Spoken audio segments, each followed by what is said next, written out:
Hello guys, this is Melvin. And alam mo ba na 30,000 pesos down payment lang, pwede ka na lumipat dito sa Fuji. Tara, silipin natin. Fuji has a lot area of 120 square meters and the floor area of 83 square meters. So malaki siya, perfect siya for starting families and big families. Carport, kasya po ang dalawang sasakyan and depende rin po sa lot area na kukunin natin. Maybe 2 to 3 cars kasya po. Yung developer nga po pala natin is PA Properties with a joint venture of Hankyu Hanshin Properties Corporation. So sa mga hindi po nakakaalam, si Hankyu Hanshin po is top developer po siya sa Japan. Kaya kung mapapansin nyo po dito sa design ng bahay natin is Japan-inspired po yung designs ng bahay natin dito. And sa mga names po ng mga units natin dito is Japanese. So tara, silipin naman natin yung loob.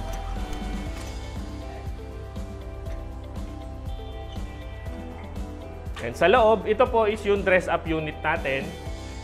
So, ang actual turnover natin is basic finished. Sobrang aliwalas ng paligid natin. So, perfect lighting siya. So, dito, meron kayong access papunta sa gilid, sa side ng bahay nyo, which is yung tinuro ko kanina na pwede kayong maglagay ng coffee tables nyo or tambayan.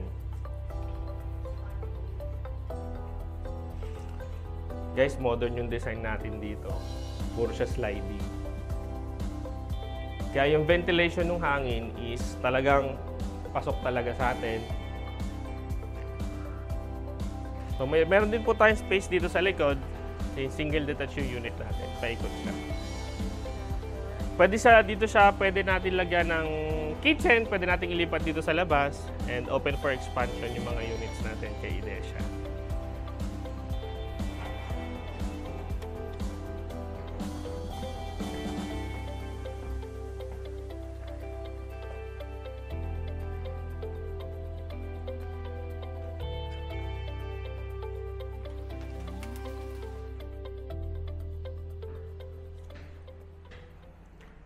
Sa taas naman, 3 bedrooms tayo. And kung mapapansin nyo, high ceiling siya. 6-footer ako, so hindi ko siya abot. Mataas pa rin siya. And ito kasi, dress up na siya. So, mas ma-adjust nyo pa rin kung gaano kataas yung gusto nyo magiging ceiling nyo.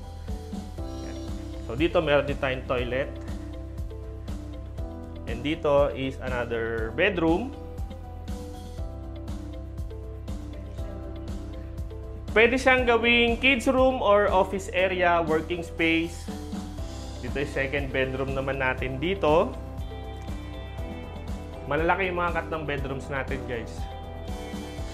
And lahat, ang gaganda ng mga windows natin. Sobrang modern niya. And ang aliwalas ng bahay.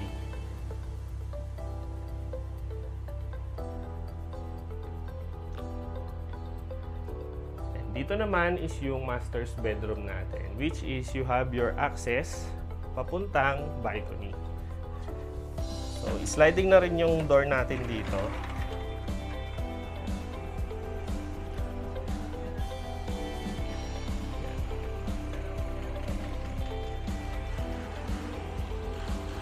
And ito yung balcony mo. Ito guys, Fuji RFO siya. And naka-promo tayo dito na 30k pesos down payment lang. Pwede mo na siyang lipatan. So, exclusive lang siya para sa mga Fuji units natin. Ang good thing kay Fuji, malapit siya sa entrance, sa commercial areas natin, hindi ka nalalayo, and sobrang walking distance niya lang. Yung commercial natin, tapat lang ng Idesha Heights natin. So, malapit na malapit lang doon yung Fuji. Kung ayaw niyong pumunta ng SM, ng Robinson, meron naman din tayo sarili commercial areas, commercial spaces. And kagandahan din sa balcony niya, built-in na yung ano niya. So, hindi kagaya ng iba kasing balcony na napuntahan ko, wala pa siyang bubong. So, ito may bubong na siya. So, sobrang relaxing talaga. Sa medyo malamig dito sa Dasma, no? Medyo malamig. Hindi siya ganun kainit. So, yung weather sakto lang. Ito, 12:05 ng tanghali yung oras natin ngayon. Tara! Interested ka sa Idesha Dasmariñas? Message me now. Once again po, my name is Melvin D. Redoble, your real estate salesperson here in South. Message me. Bye-bye.